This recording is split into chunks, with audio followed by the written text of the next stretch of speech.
Hello， 我是佐藤，不瞎讲，不乱抄网络谣言，我用亲身的例子来跟你分享让人惊呆的英国人3大机车宣言。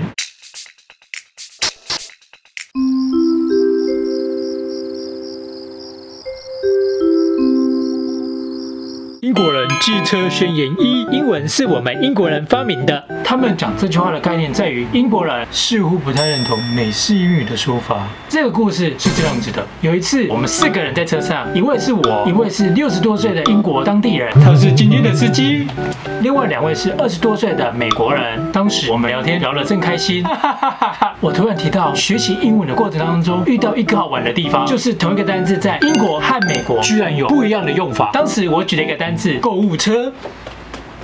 英式英文叫做 Charlie， 美式英文叫做 Cart。我还解释了一下，就是在超市常看到的那种购物车啊。当下他们各自表示不熟悉另一方的说法。英国老先生率先回应，他说购物车一定叫做 Charlie。接着呢，美国年轻人瞬间秒回，当然是 Cart。然后英国老先生就爆炸啦。英国老先生解释购物车为什么应该叫 Charlie， 因为购物车的形状是那样的啊。接着美国年轻人马上反击，购物车应该叫 Cart， 因为英式用法 Charlie 会让人混淆，因为形状其实是那样的。接下来他们陷入疯狂激战，各说各话。最后英国人气炸的说 Charlie 才是对的，因为发明英文的是英国人。接着美国人瞬间秒回，但是让英文变成世界语言的是美国人。然后我们就在路边被丢包了。好李家在英国人机车宣言2：听到美国人讲英文就觉得很吵，很没有文化。一开始我只是单纯的觉得英国人的服务业比较不像台湾，因为他们比较不孝，也比较不热情。然后我把这个想法分享给一个美国朋友时，他说他有深刻感觉到，但他说好像英国的服务生是听到他开口讲英文，瞬间对他的态度就不是很 nice。以上是我第一个印象。接着我又发现另一件事情，就是某次坐火车前往牛津的路上，在我座位身旁坐了一位烫着大波浪的美国女生。我发现到，每当她在跟身旁的友人聊天时，我斜前方的英国女士就恶狠地瞪着她。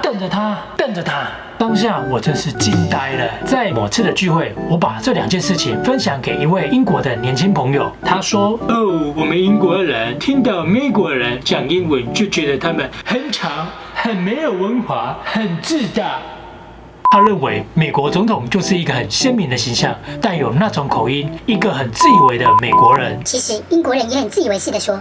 英国人机车宣言3：你们在学校教的不是英式英文吗？有次受邀到英国人家里吃饭，在吃饭的过程当中，他们聊到曾经到台湾的印象，还有对珍珠奶茶的印象。他们觉得难喝。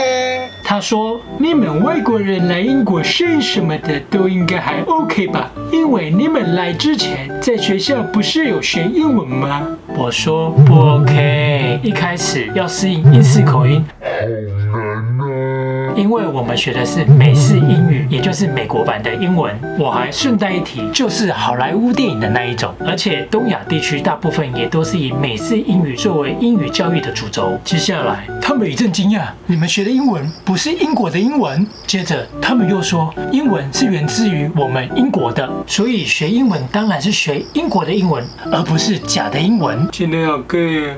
一阵讨论之后，接着我又听到类似机车宣言1的说法，因为英文是我们英国人发明的。然后我又有点开玩笑，故意的说，但是是美国人让英文变成世界流行。我觉得我太过分了。好的，希望这支影片让你开心的笑了一下，但是请不要太在意哦，因为这些想法不能代表全部英国人的想法。如果下次你听到英国人这么说，希望不要吓到你哦。如果你喜欢这支影片的话，请你按个赞、订阅我，并开启小铃铛通知哦。下次见。